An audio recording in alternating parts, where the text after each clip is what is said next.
Hello Sim Racers, this is Sim Racing Jason for Pitlanes Sim Racing. The air temp is 25 Celsius. And today's video comes courtesy of iRacing Focus. Go, go, go. as we check out the recently released Porsche Cayman GT4 car and we race it against the updated AI. Yeah, that's right.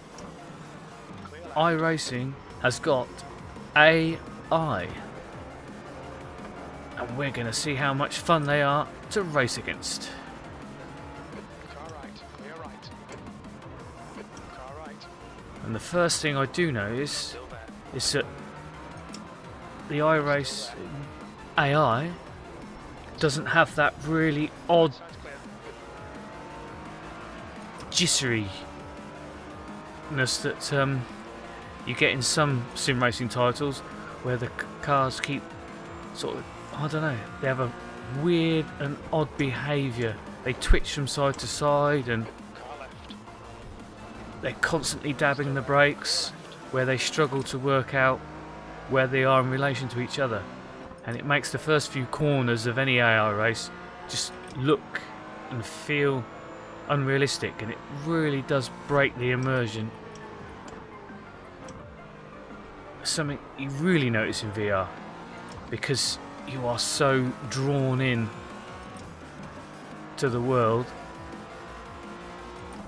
The odd things like that Now, 1.0. just make it so obvious that, you know, it's just a game. But I'm not noticing that at all. They just seem to be able to race as a pack Car left. and be able to cope with that. Clear left. Got him.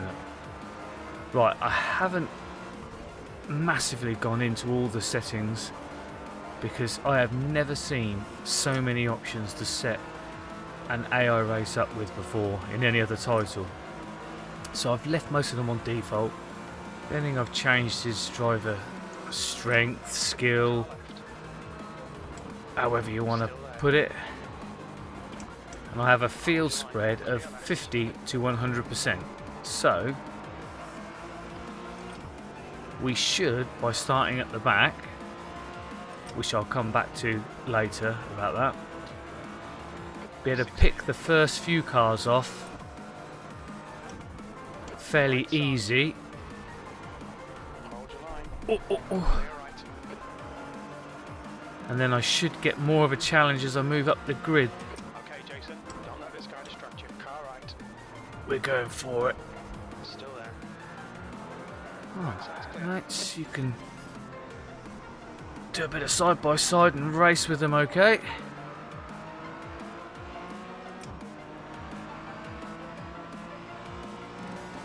Do you know what? I'm really impressed. On your left. Hold your line. Considering they only opted for a soft launch, so there's a, Good move, mate. well, it's an ever-expanding list of cars and tracks that you can use the AI with, but you can't pick any car, any track yet. But I can see why they're taking their time to make sure that they get the AI to work well with that particular car and track combination.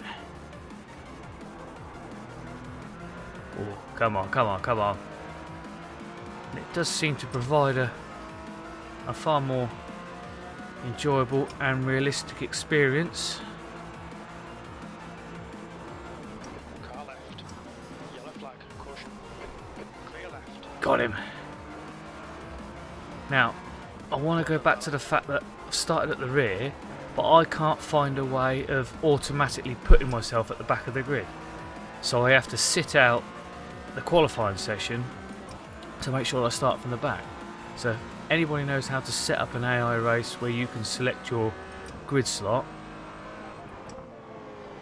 can you let me know in the comments how you do that, please? Just done a 213.2.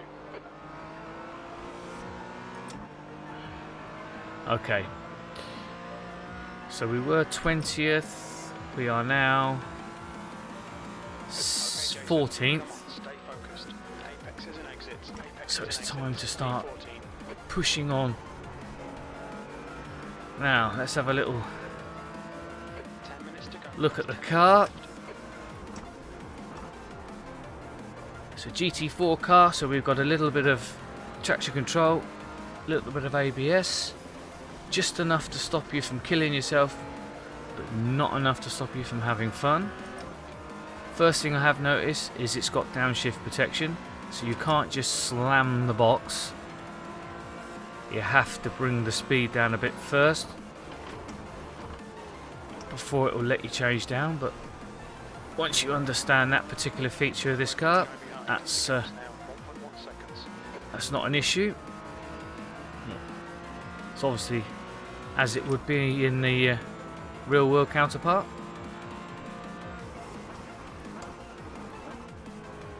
But it feels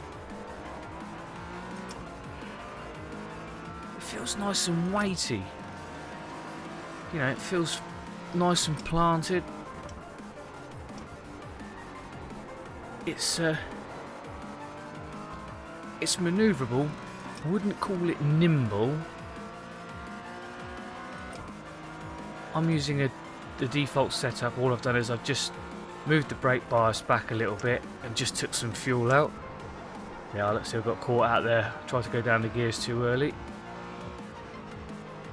So there's always a bit of room for improvement once you start playing with your own setups, but in its default setup it's quite a soft car, so you can take liberties with the curbs as long as you're prepared to hold on to it. The leader's just done a 212.2. Oh, it does have the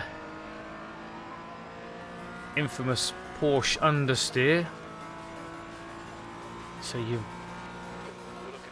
gotta get it. Yet. Oh, got in too deep, too deep. I'm gonna have to go down 2 gears. Try and force that front end to bite and tuck in. Of course, this is rear engine, rear wheel drive, so the usual Porsche traits do. Okay, Jason, that's half distance. Fuel levels are fine. Good, thank you. Do shine through. So you do have to drive these, in a slightly different way, the Porsche way, if you will. But I quite like that. I like that they're not like every other car on the grid. That when you're in a Porsche, you have to drive it like a Porsche.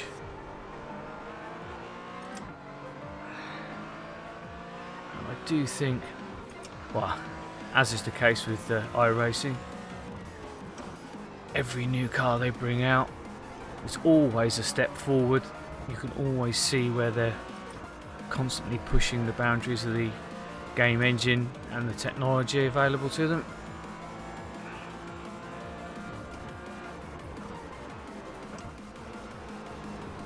And I am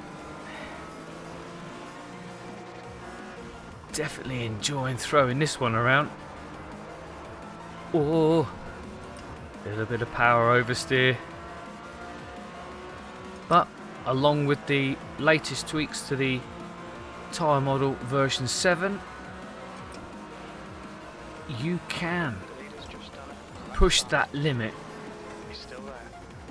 and you can drive these cars right on the edge. And when combined with a direct drive wheel such as the AccuForce that I've got, you always feel like, you've got half a chance of saving it.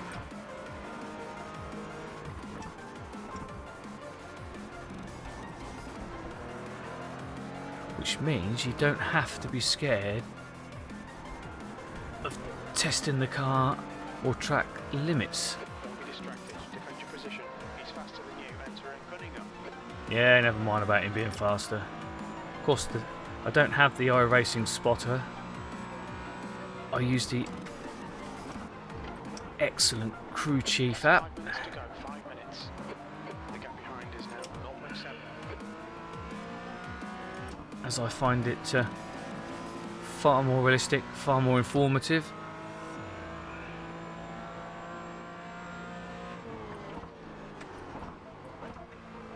These two in front are having a nice little battle, which means I can catch up with them.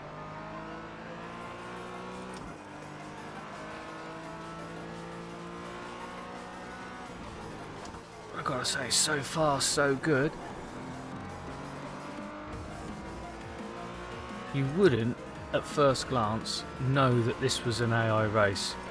There's no odd behaviour, none of that daft. Oh, too deep, too deep. Too fast, understeer. Over the curb, we're going to lose. No, no, no, no, no.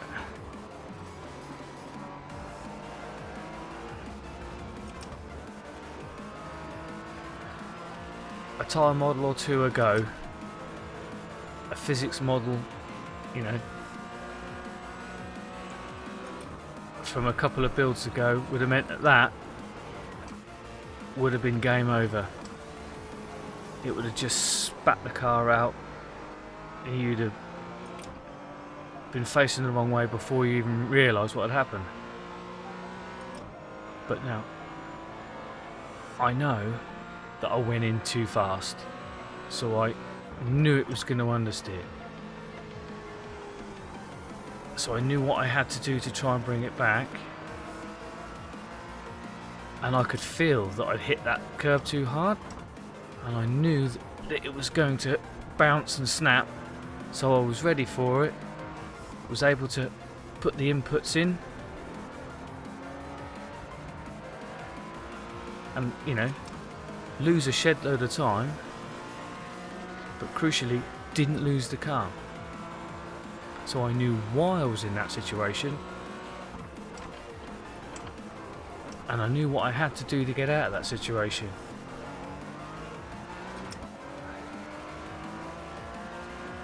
Ah, this new tyre model, it's a real step forward.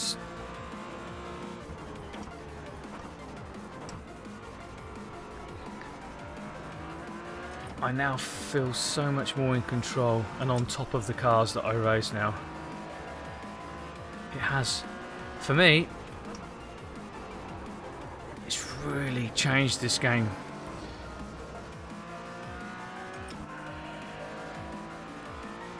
I have a far better understanding of what the car's doing 2 minutes to go. 2 minutes. and how to react now than I ever did before. Oh, I didn't go down enough gears.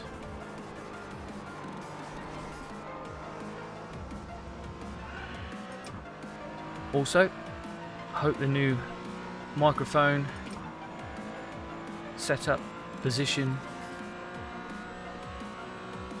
is providing better quality this time round.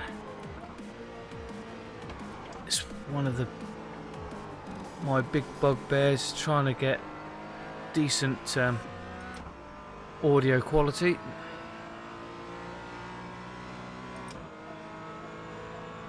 It's something I always mention in my videos and I really do struggle with, but I'm hoping now my latest setup, I'm finally getting on top of it. Please let me know in the comments. Either way. Okay, last lap. I'm not going to close back up on these two now, unless I pull out a bonza of a lap. Well, I've gapped the guy behind.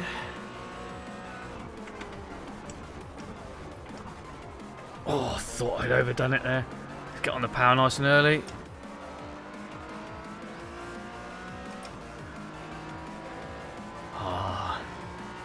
This car, this tyre model,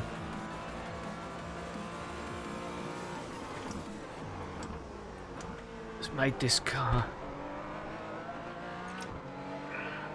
what I'd call very chuckable. Throw it in, dance about on the wheel, look.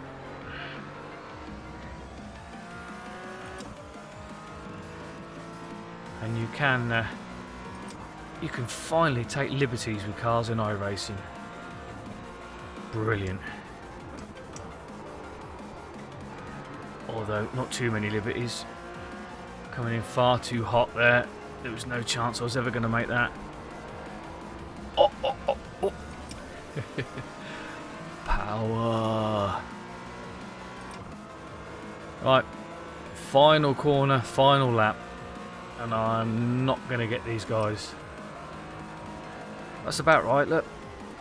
20 cars on the grid. The first 10 were always going to be easy. The top 10 were never going to be. So I'm a couple of places down where I should have been. But that's what you get when you take the car over the limit. B13. Okay, we're done. Ah, sorry, sorry, Jim. Oh yeah, spotter, look, not very happy. So, what do we think? Do we give the AI a thumbs up? Yes, we do. A big thumbs up. For a limited soft launch that's still constantly being tweaked. Last update only came a couple of days ago. The AI feel really solid, very realistic. And I can't wait for those new Aussie V8s to get rolled out into the AI program. Because I love those cars, but can never find never about a friendly time slot with it, so I can get a big enough grid. And as for this Porsche, well, I am gonna go racing online with it in the Michelin Pilot IMSA series, along with the TCR Audi, which is also included in the AI cars. But yeah, this car is a hell of a lot of fun.